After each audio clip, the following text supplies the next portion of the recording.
But we begin tonight with a pop quiz. Here it is. How many sitting U.S. presidents have won the Nobel Peace Prize? Time's up. 3. Barack Obama won it today. The other 2 sitting U.S. presidents who have won, and neither won in their first year in office, were Woodrow Wilson for founding the League of Nations, which didn't really go anywhere but sounded like a nice idea at the time, and Teddy Roosevelt for essentially mediating the end to a war between Russia and Japan about a century ago.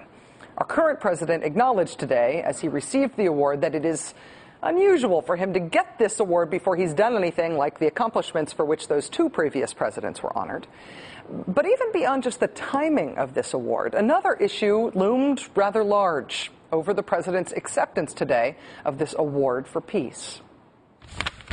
Wars between armies to wars between nations. Total wars. Another world war. Prospect of war. Wars between nations to wars within nations. Just war and war itself. War going to war. That was sort of the theme. The president today, in an eloquent speech on the nature and responsibilities of war, at the very outset of his speech acknowledged the major issue and even the major irony of him getting this award and getting it now. I would be remiss if I did not acknowledge the considerable controversy that your generous decision has generated. In part, this is because I am at the beginning and not the end of my labors on the world stage. Compared to some of the giants of history who have received this prize, Schweitzer and King, Marshall and Mandela, my accomplishments are slight. But perhaps the most profound issue surrounding my receipt of this prize is the fact that I am the commander-in-chief of a military, of a nation, in the midst of 2 wars. One of these wars is winding down. One of these wars winding down. The other one, not so much. And the other one, they didn't even talk about that one. The president today went into quite a bit of detail about the war in Afghanistan, describing it in terms of the just war doctrine, and leaving out entirely the war that we're waging now in Pakistan. Leaving it out because American officials still aren't talking about it out loud, even though, even in today's news, there's plenty of evidence that America's third and secret war is expanding. Some dramatic new reporting today on this secret war that we're suddenly learning more about each day, it seems. Early in our understanding of the secret war in Pakistan, all we really knew, courtesy of then Defense Secretary Donald Rumsfeld, was that the CIA was waging it, at least somewhat. The overwhelming bulk of all activity in Afghanistan since the first U.S. forces went in have been basically under the control of the Central Command. An exception has been the armed predators, which are CIA operated. The armed predators. That's about all we knew about the drone operations back in 2002. It wasn't until August of this year, 7 years later, that the New York Times came out with a bombshell on the drone operation. The military contractor, formerly known as Blackwater, was also involved in the CIA's Predator drone program, assembling and loading missiles onto these armed, unmanned aerial vehicles.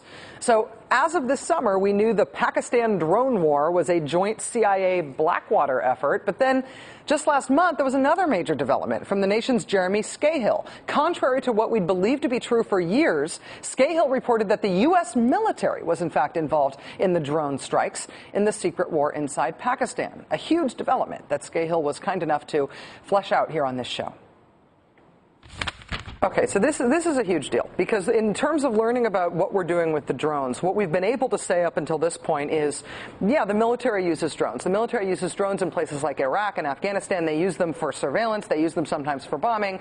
If there are drone attacks in Pakistan, those are not U.S. military. That's the CIA. That's why we never comment on them. You're saying that's not true. It's contractors, but they are also working with the U.S. military, secret elements of the U.S. military. I have multiple sources on this, including a very well-placed military intelligence source. And part of the reason why the military intelligence source is speaking to me is because he is offended at the idea that you have these operations happening outside of the military chain of command and with no oversight from the Congress, and says that some of the highest civilian casualty attacks from the drones are not in fact CIA attacks, but are military attacks because, as he put it, they simply don't care. There's no oversight. If there's one bad guy in a building and 34 civilians, 35 people are going to die. It was Jeremy Scahill speaking on this show recently about his reporting on Pakistan. And now today, thanks to brand new reporting from our next guest, we're learning that not only is it the CIA and Blackwater and the secret joint special operations part of the U.S. military, in fact, the U.S. Air Force is helping wage the secret war in Pakistan, which means this war is starting to seem like it's not going to be so secret anymore. Joining us now is Noah Shachtman. He's contributing editor for Wired magazine. He's editor of Wired.com's Danger Room blog, where he's reporting new details on the drone war today. Noah, I am a big fan of Danger Room. Thanks very much for coming in. Oh, thanks for having me. Let me ask you first if I've done okay with the context here. As far as I understand it, nobody else had reported before you today that the unsecret U.S. military, the actual U.S. Air Force, is flying drone strikes in Pakistan. Is that right? Yeah, I think this is the first time.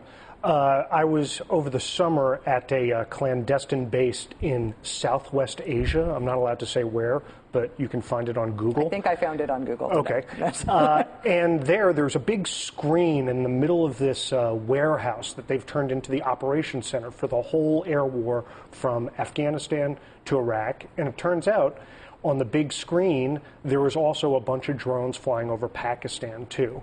And it even said on the screen, pilots had to give a certain amount of notice before they entered into Pakistani airspace. So this is a U.S. military-operated facility. These drones are being certainly monitored from this facility. Are U.S. military, I know they call them pilots, it's a little bit weird to call them pilots, U.S. military pilots operating these drones on these bombing raids in Pakistan? I don't know if they're operating on the bombing raids, but I do know that they are flying missions over Pakistan. They're doing it in conjunction with the Pakistani military. I think a lot of those big offensives by the Pakistani military over the last few months, I think have probably had some U.S. drone help.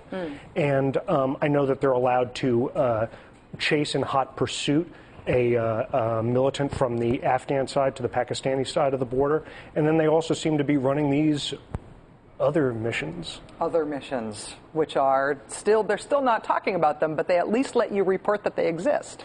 Right, and that's multiple people. And by the way, you showed that clip of Donald Rumsfeld back in 2002. Already back then, there were military drones flying over Pakistan. I talked to a senior U.S. military official who talked about, hey, back then, oh yeah, I used to talk to the head of the Pakistani Air Force all the time, and we used to work this stuff out. Why is it, at least, what can you tell about why it is that the U.S. military and U.S. authorities, broadly speaking, have been very happy for us to think that it's just the CIA operating these drones in Pakistan, in effect waging our war in Pakistan, and because it's the CIA, they won't talk about it?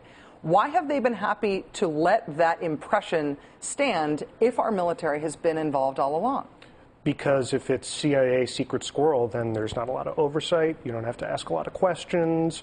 And remember that on the Afghan side of the border, the air war is very tightly regulated, right? Yes. There are all these rules about when you can drop a bomb and when you can't drop a bomb.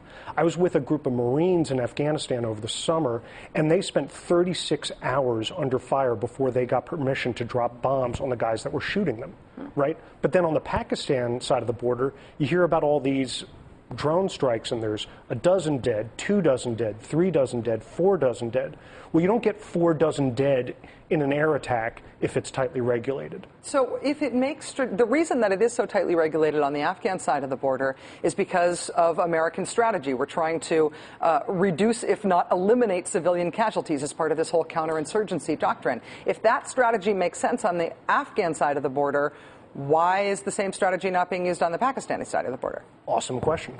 With no answer as of yet. I think there's a little bit of an answer. Okay, first of all, Pakistan does not want to advertise that it's got large numbers or any numbers of U.S. forces there on Pakistani soil. So they want to keep it as secret squirrel as possible, and they want to talk about the drones, not about anything else going on there. So I think that that's part of it. And then, yeah, there are questions about why counterinsurgency 101 works on one side of the border and then not on the other. And the big question for me, just for American democracy, is what it means to have a war that we choose not to talk about and call secret, even though we all know that it's going on. And I think that's a political question that we now have more ammunition to pursue because of your reporting. Noah Schachtman, the editor of Wired.com's Danger Room blog, which is required reading for all of the staff on this show. Awesome. Thanks very much for coming in. Thanks for having me.